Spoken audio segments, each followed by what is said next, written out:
Matthieu 9, 18. Ma fille est morte il y a un instant, mais viens, impose-lui les mains, et elle vivra. On discerne ici encore le chef de la synagogue reconnaître la divinité de Jésus-Christ en ceci qu'il lui demande d'imposer ses mains. Il ne demande pas à Jésus de prier Dieu de ressusciter sa fille, mais aux mains même de Jésus de le faire.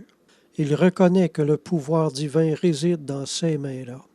Admirons également la douceur du Seigneur, qui ne lui demande même pas s'il était auparavant l'un de ses ennemis ou non. Jésus avait le gros bout là, pour une fois. Il aurait pu le repousser avec mépris, puis le faire payer pour les autres. Là. Mais le Seigneur n'a rien fait de ce genre-là. Le Christ était tellement au-dessus de nos réactions humaines, c'est incroyable. Sa mission de sauveur était la seule chose qui avait de l'importance pour lui. Il ne se souciait pas des anciennes blessures qu'il avait reçues de cet homme-là, probablement. Il n'y a pas de place pour la rancune dans le cœur de celui qui aspire à servir le royaume de Dieu. J'ai remarqué dans ma vie que c'est pas le pardon qui est difficile, c'est de renoncer à la rancune. C'est à ça qu'on tient, c'est ça qui bloque. Quand on a l'Esprit de Jésus en nous, on n'a pas besoin de produire le pardon parce qu'il est déjà là. On participe déjà à l'Esprit de pardon qui est en Jésus-Christ.